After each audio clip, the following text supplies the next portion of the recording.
G'day, Mike here. I'm a writer, or a storyteller more accurately, but if I want people to read the stories, then I need to write them. So that's what I'm doing. Fairly grandiose stories I have in mind. World building, 80,000 years of history, numberless species, and all manner of goings-ons.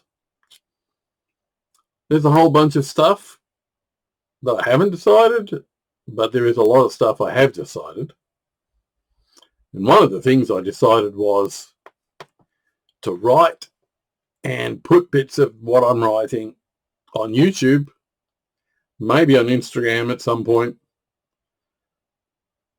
mostly as a way of giving me a short-term goal to write towards, because sometimes it can be hard on a daily basis to write something when you're aiming at some far-off fabled publishing contract or self-publishing final point or whatever.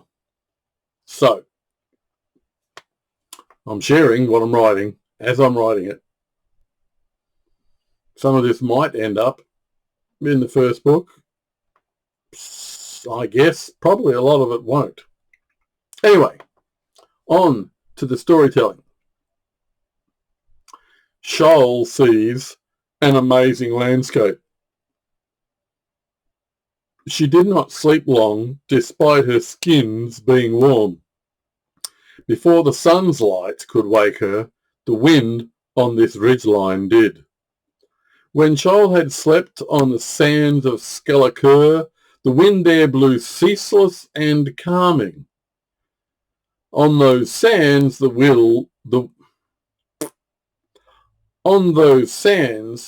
wind had lulled her into an easy sleep.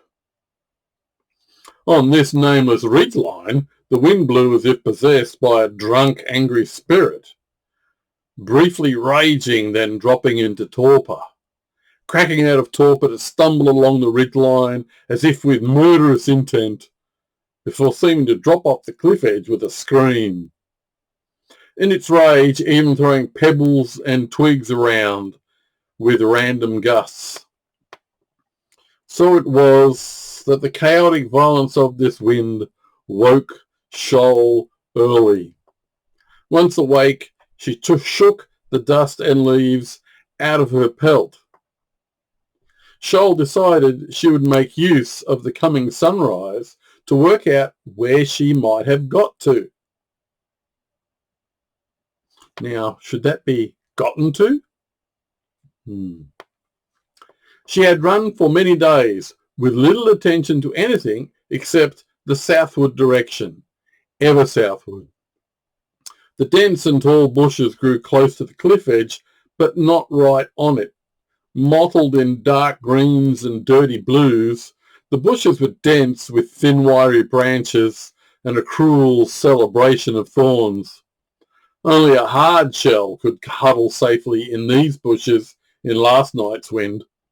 Shoal had chosen well to avoid them in the dark and sleep among the rocks. In the pale darkness of the false dawn, Shoal found a small break in the towering bushes and squeezed through the thorny gap. The sun was teasing the horizon directly in front of Shoal. The horizon was a jagged silhouette of young mountains. Most of the jags were low, but scattered along that vast, sharp length were also some giant mountain peaks. And then I had a thought, because I live in Australia. Snow is not one of those things that most of us see on a seasonal basis. So the question came to me, if I was looking at a far distant range of mountains with the sun rising behind them, in that first moment when the sun is just starting to peek up above the edges of the mountain, and they're all in shadow, and you have the brightness of the sun shining in your eyes. Can you tell that there's snow on the mountains? Does the whiteness of the snow show up even in the shadow? I suspect that it does, but I'm not absolutely certain because I haven't seen it enough. And when I have seen it, I clearly wasn't paying enough attention. I kind of suspect this is true of a whole lot of things that we see. We're not really paying attention. Anyway, easy enough to find out. I'll just Google sunrise behind mountains and see what photos turn up. Anyway, back to the story.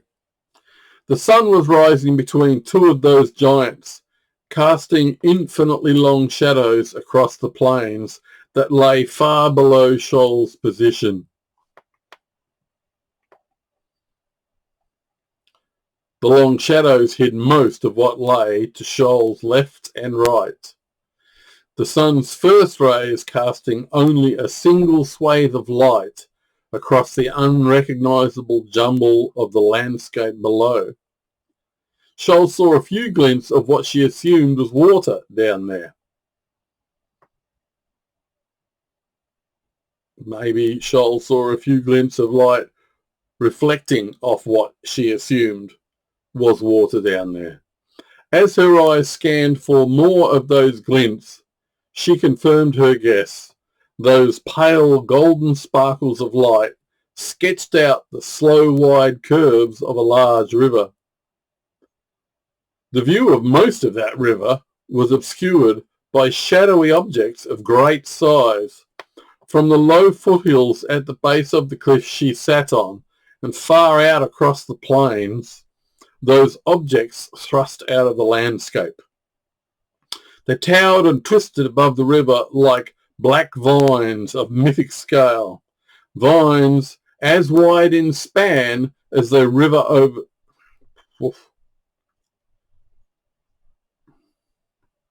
Vines that were as wide in span as the river they overshadowed in great twisting loops. These vines created a monumental thicket of interlacing loops and loose knots spread across the plains. The sun's light, rising opposite Shoal's viewpoint, glowed at the edges of these massive objects, and her eyes could not see into the shadows between those brightly glimmering edges. The sun took countless invisible steps higher into the sky. As she watched the scene slowly creep into ever greater clarity, Shoal noticed other details. So that's a couple of hours of writing, and it's not a first draft because I wrote it and then I edited it. And I edited it because one of the things any of you who've written any fiction, and probably anything other than poetry, and it's even true in poetry, there seems to be a great many ways you can organise the sentences. And very often, in the case of what I wrote here, the order of most of them wasn't ideal the first time through. Fair enough. So this is kind of like drafts 2, and you could see as I was reading it, I was already editing it a third time. So the name of my channel is Grandiose Imaginosa because that's what I've got going on in here. Grandiose imaginings. And that's what I'm going to write. Now, really the only thing I wanted to say about this was it's quite astonishing as a newbie writer. So I've written a lot of poems and I've written a lot of essays and I've written a lot of that stuff and I've sketched out a lot of ideas, but actually writing an entire book, this is the first one. It is astonishing to me how many different ways you can say the same thing. How many different ways you can tell the one little bit of narrative. This is, what, 3 or 4 paragraphs, maybe only 3. And yet I could have shifted and changed and shifted and changed and started it in different places and actually started it in more than one place before I got to here. Now, I'm kind of hoping that the more I write, the more efficient it'll get, because it's really time-consuming the way it's working at the moment. But there it is. And I've lost track of what episode this is because it's been a while since I did one of these. Okay, that's it. Thanks for watching to the end in particular. Good on you for sticking with it. See you next time.